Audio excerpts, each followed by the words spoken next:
Halo, selamat datang kembali di channel United Identity, channelnya fans Manchester United yang selalu berpikir logis dan sistematis. Nanti jam 00.45 atau Jumat dini hari kita akan tandang ya melawan Real Sociedad di babak 16 besar Liga Europa League. Ya, tadi pagi lah ya, tadi malam lah Manchester United baru nyampe gitu di Spanyol dan akan berlatih dulu biasanya untuk di Stadion San Sebastian. Nah, agak mengkhawatirkan juga ini sebelum pertandingan karena di kemarin di video saat latihan itu tidak terlihat Manuel Ugarte dan Harry Maguire. Jadi Manuel Ugarte itu waktu kemarin kan di lawan Fulham ditarik ya. Gue pikir itu gara-gara dia karena dia udah kena kartu kuning di babak pertama. Ternyata dia sudah kayaknya agak sedikit cedera gitu, knock ya. Berapa menit kemudian, ya 10 menit terakhir kalau nggak salah ya, babak kedua itu mau habis, Harry Maguire pun juga diganti. Gue juga gak bingung kan, kok Harry Maguire yang diganti, padahal mainnya cukup apik.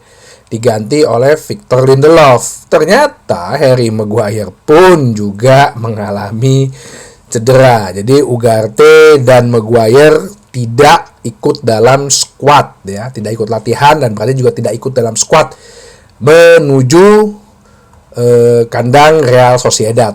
Nah, tapi ada beberapa wajah-wajah yang terlihat seperti Toby Collier, itu dia ikut dalam latihan ya. Toby Collier kalau salah udah 2 mingguan ya dia cedera. Terus ada juga di situ adalah Patrick Dorgu ya, yang dia kan kena kartu merah suspension, tapi kan hanya untuk turnamen domestik, sedangkan untuk Liga Eropa dia bisa bermain. Terus yang satu lagi juga ada terlihat yaitu Aiden Heaven. Serta dalam sesi latihan Hari Amas pun juga terlihat. Nah, jadi beberapa nama akademi ini juga ada terlihat nih. Sayangnya Chido Obi tidak terlihat karena yang seperti gue jelaskan kemarin, ineligible karena tidak bisa didaftarkan ya. Didaftarkan udah penuh, secara otomatis juga belum bisa karena dia belum 2 tahun bergabung dengan Manchester United. Walaupun usia 17 tahun ya. Nah, jadi kita itu hanya membawa 18 orang ke Spanyol ya. Tim yang dibawa, skuad yang ada itu hanya dibawa 18 orang. Biasanya kan 25 ya, 25, 23, bahkan 25 itu pemain yang terdaftarkan plus biasanya boleh lagi bawa beberapa pemain akademi. Ini benar-benar cuma 18 nih. Jadi stok menipis nih. Traveling squadnya itu bahkan kipernya aja ya, Andre Onana, dan sisa 2 cadangannya itu adalah Dermot Mee sama Eli Harrison. Itu kiper dari akademi ya. Mau nggak mau udahlah kita pasang Onana.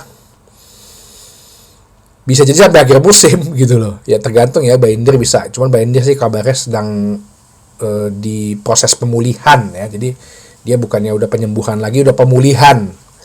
Dan kita akan melihat lagi Andre Onana ya, semakin berasa jumawa aja nih dia nih. Ya tergantung sekarang dia mau berkorban nggak, mau berjuang nggak buat tim. Cuman bingung juga sih ya kalau mau ngomong beli kiper baru ya. Nggak ada kiper yang lagi bagus juga di luaran. Kemarin kan gue bilang Mates Kovar ya, Leverkusen. Semalam gue nonton tuh akhirnya tuh Munchen nama Leverkusen tuh, pengen liat Mates Kovar. Yah elah, gol keduanya Munchennya blunder. Terus dapat penalti kan Munchen. Ngadepin penaltinya aja gugup. Sampai 2 kali gerak. Aduh. Masih hijau juga nih pemain nih, masih mentah juga nih kipernya nih. Ya udahlah, kita terimalah Onana. Juga ada backnya ya, Diogo Dalot, Matthijs de Ligt, Patrick Dorgu, dan Haven di bawah, Victor Lindelof, Mazraoui, Lenioro, tengahnya ya Casemiro, Toby Collier, Christian Eriksen, Bruno Fernandes, Alejandro Garnacho, Rasmus Højlund, dan Joshua Zirkzee. Tuh berarti Ari Amas nggak dibawa tuh. Stok menipis, jadi bisa jadi kita akan memainkan dengan pemain yang ada ya. Dengan ada yang seperti waktu kemarin lawan Fulham ya, jadi nggak bisa kita utak-atik lagi gitu loh. Itu udah yang tim terbaik ada, mungkin ya karena penggantinya Patrick Dorgu aja yang bisa jadi starter. Nah, gimana nih lawan Sociedad? Tapi masih yakin nggak ya? Kalau keyakinan sih tetap sebagai fans Manchester United harus tetap yakin menang gitu. At least tidaknya kita bisa memetik angka lah ya, bisa mencetak gol lah gitu. Pertemuan terakhir itu kita menang 0-1 ya, di mana yang golin tuh Alejandro Garnacho. Itu musim pertama Ten Hag tuh 2022-2023. Iya 22-2023. Masih ada Ronaldo. Jadi golnya oleh Alejandro Garnacho, umpan dari Cristiano Ronaldo. 0-1 kita menang ya. Itu mungkin masih sekitar bulan-bulan September itu kan Europa League juga kan. Dan sebelumnya lagi kita pernah menang 0-4 zaman pandemik, itu di zamannya Ole ya, itu si Bruno Fernandes kalau cetak gol ya. Nah, ini kan keadaannya berbeda nih. Dulu ada pembeda yang namanya Cristiano Ronaldo, sekarang semua pemain lagi pada down. Mungkin kecuali ya Bruno Fernandes lah. Cukup dia bisa memberikan kontribusi lah ya. Tapi kan yang gue selalu pertanyakan dari Bruno Fernandes adalah kepemimpinannya. Semoga kita bisa mencetak gol. Jangan kebobolan dulu ya. Onana, aduh, nggak punya kiper lagi kita. Jangan sampai kebobolan dulu. Jangan ada blunder. Fokus ya, main tenang, nggak usah buru-buru. Nggak usah pengen tahu cepet-cepet ya. Harus bisa bermain sebagai tim, lebih pragmatis mungkin ya, karena pasti Real Sociedad ini pasti akan bermain lebih menyerang ya, khususnya dia kan punya si gelandang itu ya, Martin Zubimendi, yang berita-berita udah mulai digosipin lagi. Setiap pemain yang mau dihadapin Manchester United pasti digosipin.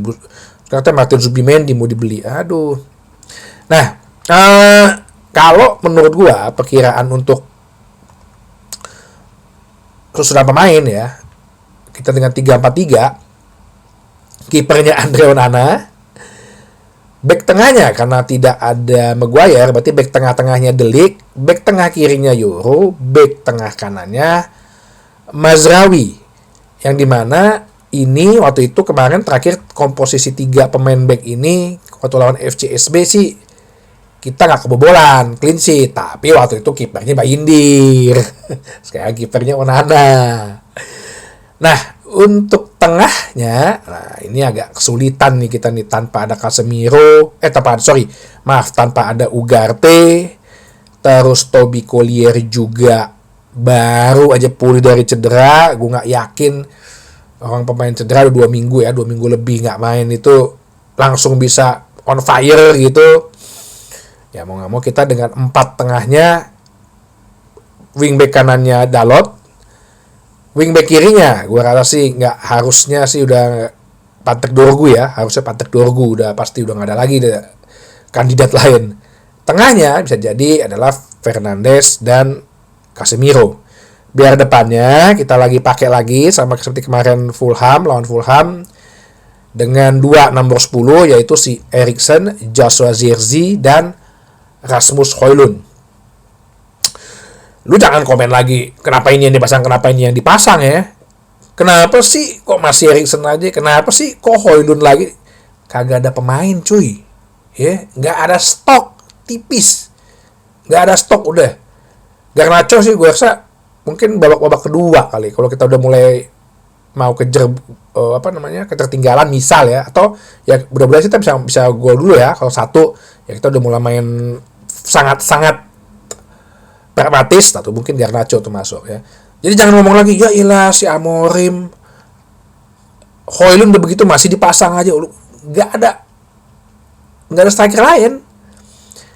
Ya Højlund juga harusnya sih harus lebih bisa ini ya, bijak ya. Pertama sih emang dia kan kalau di Eropa kan dia agak cukup gacor gitu ya.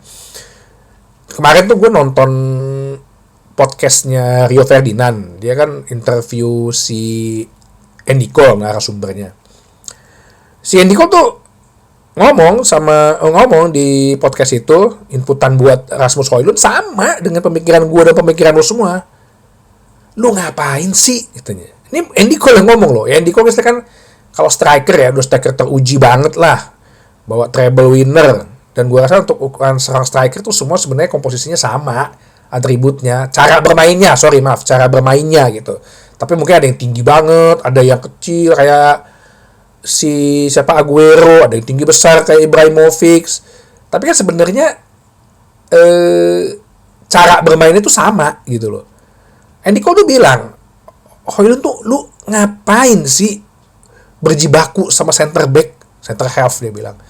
Lu tuh ngapain bergulat gitu ngadepin center half itu, lu ngapain, gak guna. Ujung-ujungnya lu kalau sering begitu lu capek duluan. Lu sebagai seorang striker ya lu ke bola lah fokusnya. Cukup 1-2 sentuhan aja kok, paling banyak katanya 3 sentuhan kata Andy Cole. Nggak terlalu banyak sentuhan, 1-2 aja. Paling banyak 3 sentuhan lah, dia bilang.